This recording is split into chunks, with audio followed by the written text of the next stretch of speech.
Pendant des mois, une question revenait dans toutes les discussions autour de l'équipe de France. Cette génération est-elle vraiment capable d'écrire une nouvelle page de l'histoire ?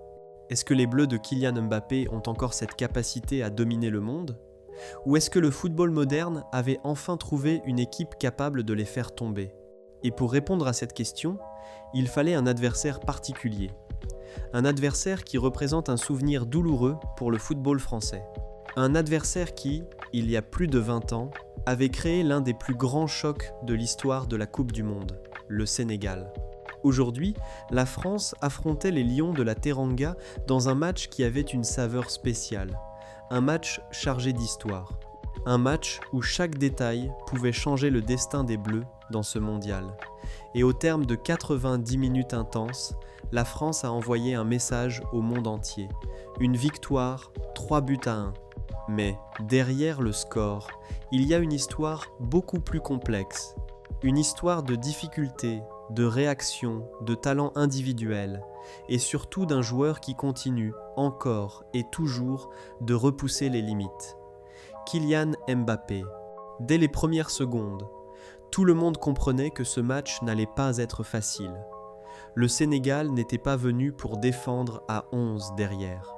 Les Lions voulaient montrer qu'ils avaient une identité, une puissance physique et surtout l'ambition de rivaliser avec l'un des favoris de la compétition.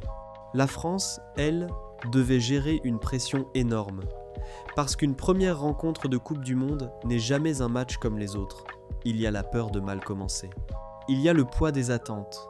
Il y a cette obligation de prouver que les rêves de titre sont réalistes. Et très rapidement, le Sénégal a montré ses intentions.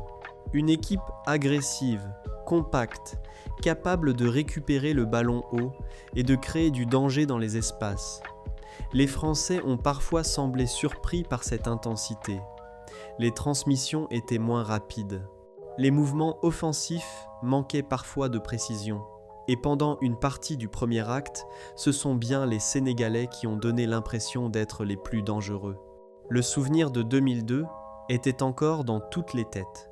À cette époque, la France était championne du monde en titre. Une équipe remplie de légendes. Une équipe que beaucoup pensaient invincible.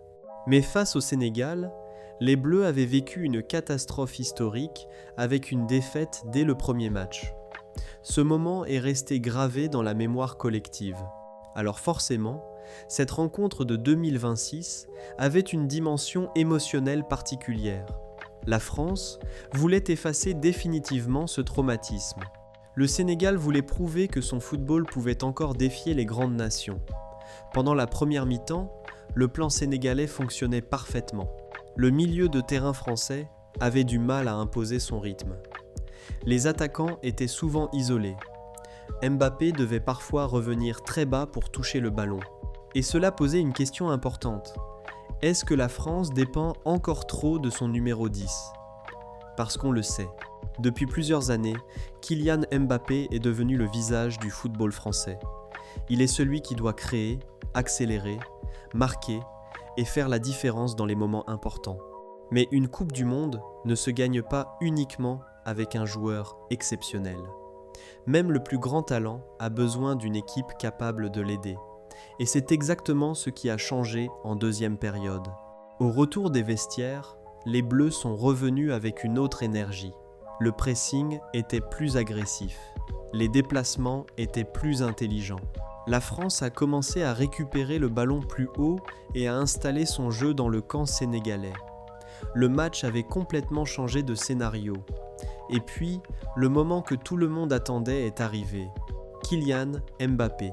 Dans un grand match, les grands joueurs apparaissent toujours à un moment précis. Ils attendent l'opportunité, ils analysent, ils patientent. Et quand l'occasion arrive, ils frappent.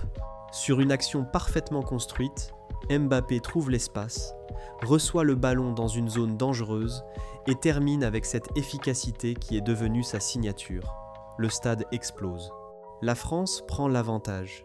Et une nouvelle fois, Mbappé prouve qu'il n'a pas peur des grands rendez-vous. Ce but change totalement la dynamique du match. Le Sénégal, qui semblait contrôler une partie de la rencontre, doit maintenant courir après le score. La France gagne en confiance. Les joueurs commencent à jouer plus libérés. Et surtout, une chose devient évidente. Quand les Bleus accélèrent, très peu d'équipes dans le monde peuvent suivre. Mais le Sénégal n'abandonne pas. C'est justement ce qui rend ce match intéressant. Beaucoup d'équipes auraient perdu leur organisation après avoir encaissé un but contre la France. Pas le Sénégal. Les Lions continuent d'attaquer. Ils continuent de mettre de la pression. Ils cherchent l'égalisation. Et pendant quelques minutes, la France doit encore souffrir. Parce qu'une Coupe du Monde ne se gagne jamais tranquillement. Il y a toujours un moment où il faut résister. Un moment où il faut montrer du caractère. Et cette équipe de France l'a encore démontré. Défensivement, les Bleus ont parfois montré quelques fragilités. Certains espaces ont été laissés, certains duels ont été difficiles. Et face à des équipes plus expérimentées, ces petites erreurs pourraient coûter beaucoup plus cher. Mais offensivement, la France possède une arme que beaucoup d'adversaires n'ont pas, la capacité de faire basculer un match en quelques secondes. Avec Mbappé, avec des joueurs capables de provoquer, avec une profondeur incroyable, les Bleus peuvent punir à tout moment. Et c'est exactement ce qui arrive ensuite. La France trouve le deuxième but, un but qui libère complètement l'équipe. À ce moment-là, le Sénégal comprend que la mission devient presque impossible. Les Bleus contrôlent mieux le tempo, ils gèrent les espaces. Ils jouent avec plus de maturité. Mais malgré cela, le Sénégal réussit à réduire l'écart. Et ce moment est important, parce qu'il rappelle une vérité simple. Cette Coupe du Monde sera imprévisible. Même les favoris auront des moments de difficulté. Même les grandes équipes devront se battre jusqu'au bout.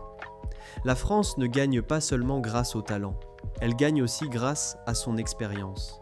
Et dans les dernières minutes, Mbappé revient encore une fois au centre de l'histoire. Un joueur qui semble toujours chercher un nouveau défi. Un joueur qui veut laisser une trace encore plus grande. Un joueur qui sait que chaque Coupe du Monde peut changer une carrière.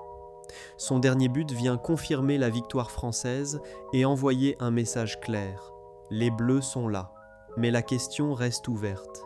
Cette victoire signifie-t-elle que la France est déjà favorite pour le titre ? Pas encore. Parce qu'un premier match ne raconte jamais toute une compétition. Il révèle des forces. Il montre aussi des faiblesses. La France a montré une énorme puissance offensive. Elle a montré qu'elle possède des joueurs capables de faire la différence. Elle a montré que Mbappé est toujours un joueur capable de décider d'un match. Mais elle a aussi montré qu'elle devra améliorer certaines choses. Contre une équipe encore plus forte, laisser autant d'espace pourrait être dangereux. Le Sénégal, malgré la défaite, sort aussi grandi de cette rencontre. Le score peut sembler sévère, mais la performance montre une équipe capable de rivaliser avec les meilleurs. Avec plus d'efficacité dans les moments importants, l'histoire aurait pu être différente. C'est aussi ça, la beauté du football. Un détail, une action, une décision, tout peut changer. Et finalement, cette rencontre raconte quelque chose de plus grand. Elle raconte le passage d'une génération à une autre. En 2002, le Sénégal avait surpris une France championne du monde. En 2026, la France voulait montrer qu'elle n'était plus la même équipe, qu'elle avait grandi, qu'elle avait appris. Et avec cette victoire, les Bleus écrivent un nouveau chapitre. Mais le plus grand défi arrive maintenant. Parce qu'une Coupe du Monde ne se gagne pas avec un seul match. Elle se gagne avec de la régularité, avec du mental, avec la capacité de répondre présent quand la pression devient maximale. La France a envoyé un premier avertissement. Le monde entier a vu une équipe capable de souffrir, capable de réagir, capable de frapper au bon moment. Et au centre de tout cela, il y a encore une fois Kylian Mbappé, le joueur qui porte les espoirs de tout un pays, le joueur qui veut entrer encore plus profondément dans l'histoire.